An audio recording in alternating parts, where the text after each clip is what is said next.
یہ جھگڑا ہے اللہ مالک کے ساتھ کوئی اور داتا کہلوا سکتا ہے یا نہیں؟ اللہ کو چھوڑ کر کسی کو غریب نواز و بندہ نواز کہا جا سکتا ہے یا نہیں؟ اللہ کے علاوہ کسی کو مشکل کشا مانا جا سکتا ہے یا نہیں؟ اللہ کے علاوہ کسی سے اولاد کا سوال ہو سکتا ہے یا نہیں؟ اللہ کے لیے توحید کو سمجھو، عقل سلامت رہے گی۔ شرک کے پیچھے جاؤ گے عقلیں ختم ہو جائیں گی، عقلیں معاف ہو جائیں گی، بندہ پاگل ہو جائے گا۔ ایک اور دلیل دے دوں؟ اچھا، آپ کو کسی سے کتنا بھی پیار ہو، کتنی بھی بڑی شان والا آدمی ہو، کتنا ہی بڑا بزرگ ہو، اس بزرگ سے پیار کرو گے نا، لیکن کبھی آپ نے دیکھا کہ میں آپ کو والد کی مثال دیتا ہوں، بیٹوں کے لیے باپ بہت بڑی ہستی ہوتی ہے، اور حقیقت میں باپ کو اللہ کے نبی صلی اللہ علیہ وسلم نے جنت کے دروازوں میں سے ایک دروازہ بھی کہا ہے، جو چاہے اس کی حفاظت کرے، جو چاہے اس کو ضائع کر دے۔ کسی کو اپنے باپ سے بہت پیار ہو، بابا جان فوت ہو جائیں، ابو جی فوت ہو جائیں، تو کیا خیال ہے بیٹا محبت میں مغلوب ہو کر باپ کی جوتی اٹھائے، باپ کے جوتی اٹھائے اور بڑی محبت سے میرے ابو جان، کتنے پیارے ابو جان تھے، اور اپنے ابو کا نام جوتی پہ لکھنا شروع کر دے؟ جی کیا کہو گے اسے؟ عقل مند ہے؟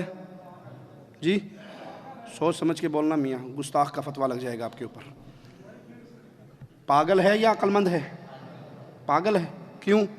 کہ بھائی تجھے باپ سے جتنا بھی پیار ہو، جوتی تو جوتی ہوتی ہے، جوتی تو جوتی ہوتی ہے۔ کبھی باپ کا نام کسی عقل مند نے جوتی پہ لکھا؟ میں وہ دلیل دیتا ہوں جس سے آپ کی سوئی ہوئی عقل کو جگا سکوں۔ اچھا، ماں سے آپ کو بڑا پیار، اور آپ پیار کے ہاتھوں مجبور اور مغلوب ہو کر ماں فوت ہو گئی، ماں ہے نہیں، ماں کی جوتی مل گئی، اور آپ پیاری امی جان، اور اس کا نام آپ جوتی پہ لکھ کے اپنے سینے سے لگا لیں، لوگ آپ کو پاگل کہیں گے یا عقل مند؟ ماں کا گستاخ کہیں گے یا ماں کا ادب کرنے والا؟ گستاخ کہیں گے۔ اچھا چلو ماں باپ کو بھی رہنے دو، ماں باپ کے بعد جب بیگم آ جاتی ہے تو بیگم سے لگاؤ، ہیں بیگم سے لگاؤ بہت ہو جاتا ہے، تو بیگم سے پیار ہو جائے آپ کو، آپ اس کے لیے ہیل والی جوتی بڑی خوبصورت مارکیٹ سے نگوں والی پھولوں بوٹوں والی لائے، اور اس کے اوپر خطاط سے جا کے اپنی بیگم محترمہ کا نام لکھوا لیا۔ اب یہ جوتی بیگم کو دکھاؤ گے تو ہیل سب سے پہلے کس کے سر میں لگے گی؟ کامیاں لوگ بیگم کا نام دل میں لکھتے، تم ہمارا نام جوتی پہ لکھتے، نہیں رہنا تمہارے ساتھ فارغ کرو، ہم کو جاتے، ہم جوتیوں کے قابل ہیں کیا؟ لوگ تو پھولوں کی پتیوں پہ بیگم کا نام لکھتے ہیں، تم جوتیوں پہ نام لکھتے۔ عقل سلامت ہو تو جوتی پہ پیار کرنے والوں کا نام لکھا جاتا ہے یا نہیں؟ یہ ساری عام مثالیں دے کر میں آپ کو ایک بہت بڑی گستاخی کی طرف لے جانا چاہتا ہوں۔ یہ ربیع الاول کا مہینہ چل رہا ہے، بدعت کرنے والے بدعت کر رہے ہیں، گناہ کرنے والے گناہ کر رہے ہیں، ظلم کرنے والے ظلم کر رہے ہیں، اب تو ظلم کا بازار یوں گرم ہے، سینما والے بورڈ لگا رہے ہیں، فلمی اداکاروں کا نام لکھ کے فلاں فلاں فلمی اداکار کی فلم عید میلاد النبی کے موقع پہ 4 شو ہوں گے۔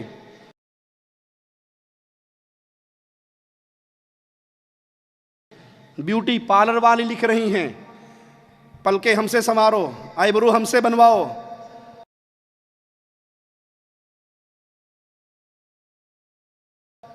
جس کام کے کرنے پر اللہ کے نبی نے لعنت کی، وہ کہتی ہیں عید میلاد النبی کے عید میلاد النبی کے جشن کے شوق میں 50% ڈسکاؤنٹ ہے۔ جس کام سے پیارے آقا منع کرتے رہے صلی اللہ علیہ وسلم، آپ کے نام پہ سارا کچھ ہو رہا ہے۔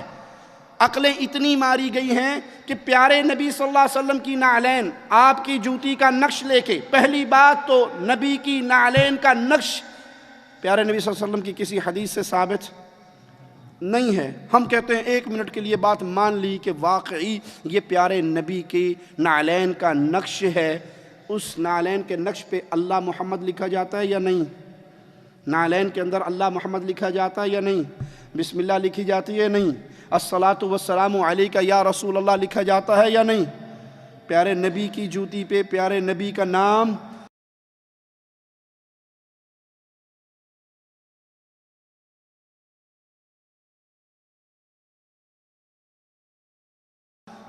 لکھا جاتا ہے، اور کیوں نہ لکھے؟ قادری صاحب سے کسی نے سوال کیا، قادری صاحب نعلین کے اوپر یہ لکھنا، کہا کوئی حرج نہیں ہے، لکھا جا سکتا ہے۔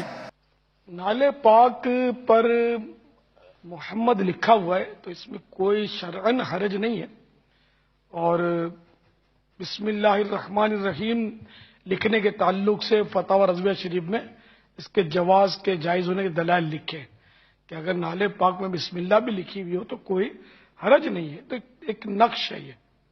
اور جیسے بزرگوں نے کتابوں میں، پرانے بزرگوں میں کتابوں میں نالے پاک کے نقش ڈالے کہ ایسا نقش تک، ایک نالے پاک کا نقش نہیں ہے، مختلف نالین کا نقش ہے، ایک ہی طرح کی نالے پاک زندگی بھر آپ نے صلی اللہ تعالی علیہ وآلہ وسلم اپنے قدموں سے لگائی ہو، یہ نہیں ہے، مختلف ہیں نقشے۔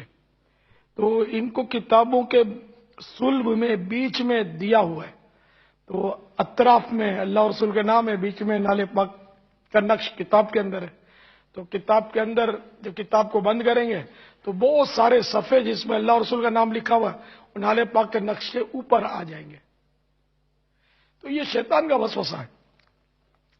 اچھا، اب میں جیسا آپ کو بتاؤں کہ قرآن کریم ہے، اس سے افضل تو کوئی کتاب نہیں ہے، انڈرسٹوڈ ہے۔ قرآن کریم کا جو اوپر کا گتا ہوتا ہے اس پر کچھ نہ کچھ نقش و نگار بنے ہوتے ہیں، پھول، بیل، بوٹے وغیرہ بنے ہوتے نہیں بنے ہوتے؟ اچھا، یہ بنے ہوئے ہوتے ہیں۔ اب یہ بتائیے کہ ایک عام پودا ہے، اس کے پھول کا نقش بنایا، یہ فضیلت والا ہے یا پیارے محبوب صلی اللہ تعالی علیہ وآلہ وسلم کی نالے پاک یعنی جوتی مبارک کا نقش فضیلت والا ہے؟ ہر عقل مند سمجھ سکتا ہے کہ ہم پھول کی تصویر کو چومتے سروں پہ نہیں رکھتے، نالے پاک کی تصویر کو، عکس کو، خاکے کو ہم سروں پہ رکھتے ہیں، اور ہم کہتے بھی ہیں جو سر پہ رکھنے کو مل جائے نالے پاک کے حضور تو پھر کہیں گے کہ ہاں تاجدار ہم بھی ہیں۔ یہاں اوریجنل نال کے بارے میں غالباً تخیل ہے۔ تو یہ نقش مبارک جو ہے تصویر نالے پاک کی، یہ ظاہر ہے کہ مطلب پھول اور بیل بوٹوں سے تو افضل ہے ہی ہے۔ تو جب یہ قرآن کریم پر بنائی جا سکتی ہے تو نالے پاک اگر کسی نے بنا دی تو اس پر کیا حکم شرعی لگے گا؟ اگرچہ نہ بنائی جائے اس لیے کہ پھر لوگوں میں ایک بحث کا دروازہ کھلے گا، ورنہ شرعن تو اس پر کوئی حکم تو نہیں لگے گا نا۔ اچھا، سرکار صلی اللہ تعالی علیہ وآلہ وسلم کے قدم مبارک کا تلوہ، جس میں مطہر کا جو قدم مبارک ہے، اس کا جو تلوہ ہے،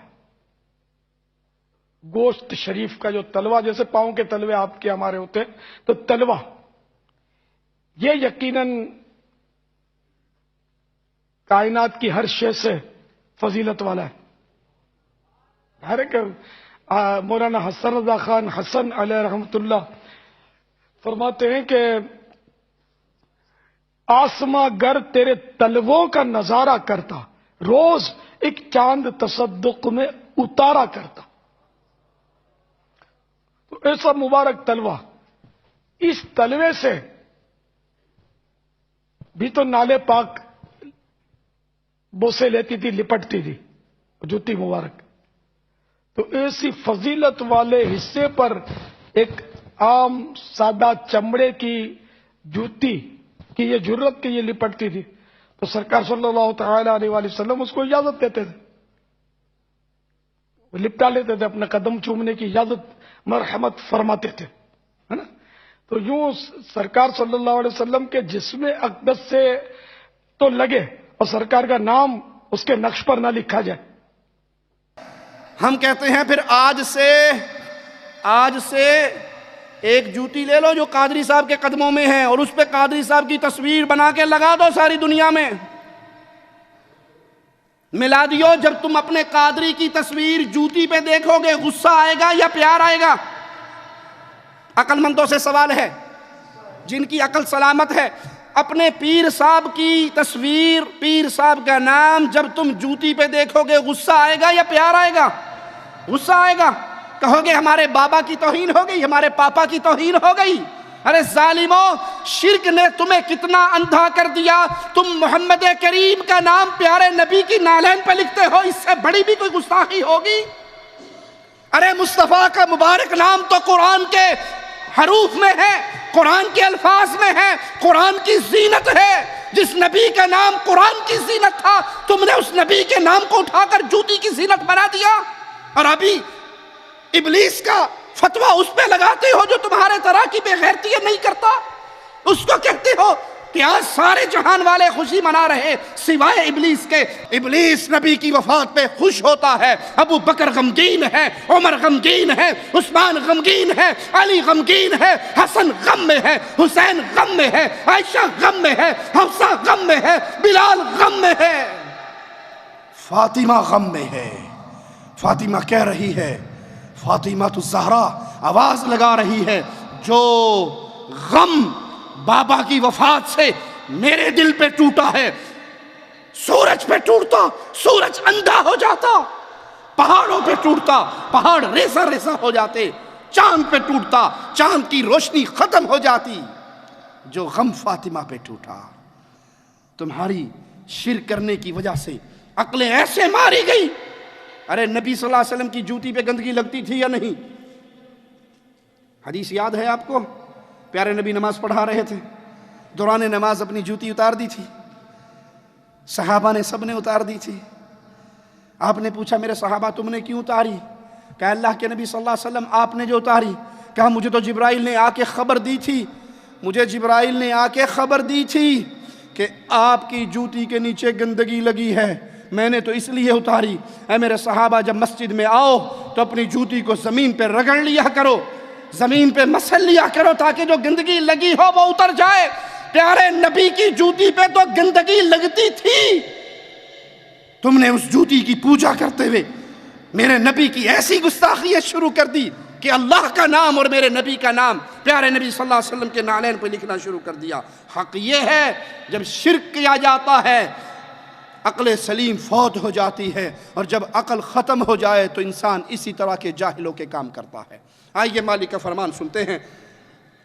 میرا مولا فرماتا ہے قُلْ تَعَالَوْا أَتْلُ مَا حَرَّمَ رَبُّكُمْ عَلَيْكُمْ أَلَّا تُشْرِكُوا بِهِ شَيْئًا۔ پیارے نبی صلی اللہ علیہ وسلم اعلان کر کے ان کو سنا دیجئے، آؤ میں تمہیں وہ کام پڑھ پڑھ کے سناؤں جو تمہارے رب نے تم پہ حرام کر دیے ہیں، اور ان کاموں میں سے ایک کام یہ ہے کہ اللہ کے ساتھ اپنے رب کے ساتھ کسی کو شریک نہ بنانا، اللہ کے ساتھ کسی کو اس کا پارٹنر نہ بنانا۔